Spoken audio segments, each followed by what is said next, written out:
Ikaze mwese kuri Kuriya Solfège ya Barimus. Amazina yanjye ni Ndahiro Pacis, ninjye mwigisha wanyu. Tujye komezanya urugendo twari tumaranye igihe dukorana kuri Mundwanota no kudufunguzo ndanganota dutandukanye. No munsi turakora ku gafunguzo ndanganota ka Fa cyangwa se agafunguzo ka base.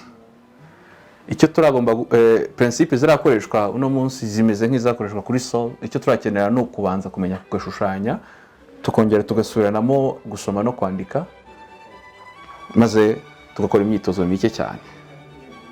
Twajyanye rero tugiye gukora ama steps make cyane yo kugira ngo dushushanye clé de fa, kugira ngo tumenye kwishushanya rimwe.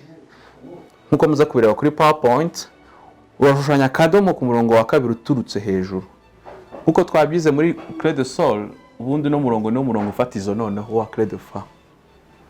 Muri make ndashushanya urudomo bifashe clé yanjye, maze tushushanya agace k'uruziga gahereye kuri kakadomo twashushanyije kagana ibumoso byerekezo cy'isaha gutya.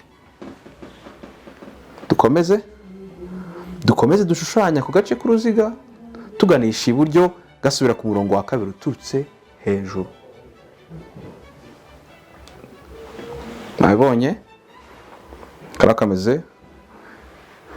Tujye dukomeza dushushanye none akadomo hagati y'imirongo ibiri ya nyuma uvuye hasi nk'aha ngaha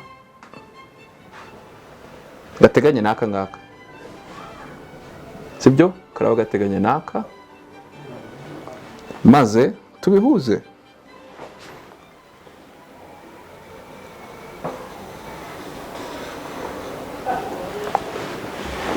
Nyuma yo kubihuza rero, ntambwe ya gatandatu nuko turaza guhita dukora utudomo tubiri duteganye ruguru n'epfo y'umurongo mfatizo.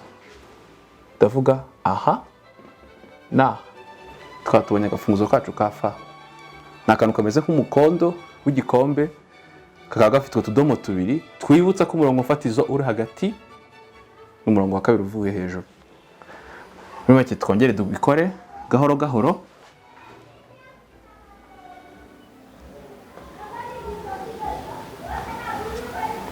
Top kadomo uruziga, akandi kadomo tukabihuza, tudomo kadomo.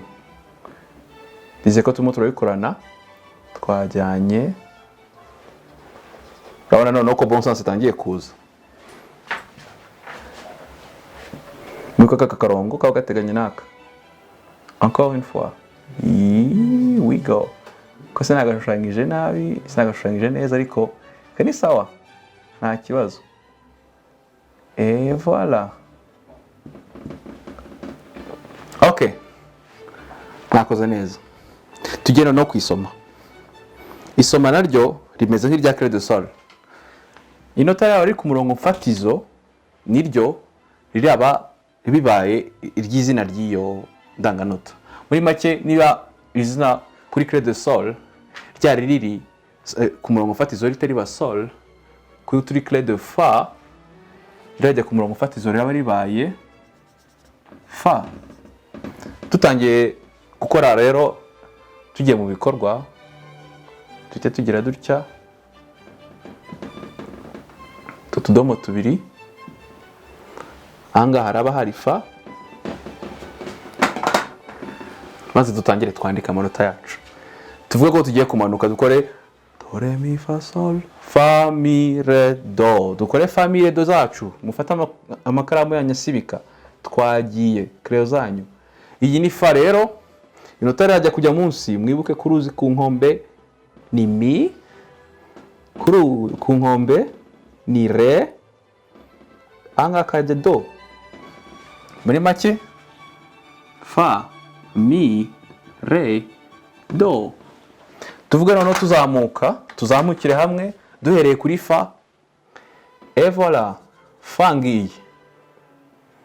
Tuzamuke do re mi fa sol la si do. Do tuyigerera dute?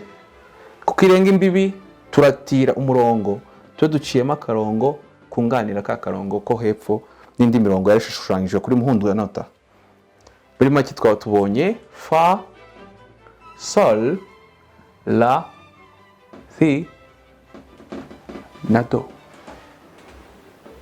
Mwitozo ukurikira tugiye kuzamukana game tunayimanukane indi nshuro. Twajyanye do, gute urabona do? Fa ku murongo wa kabiri, mi, re, do. Okay, twagiye do, re, mi, fa, sol, la, si, tutira umurongo, do.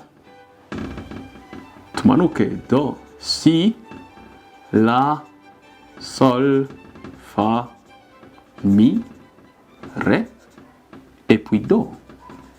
Uko twize mu isomo rishize ni gute bigenda iyo porte irangiye uturongo tubiri. Murakoze cyane, naho isomo ritaha.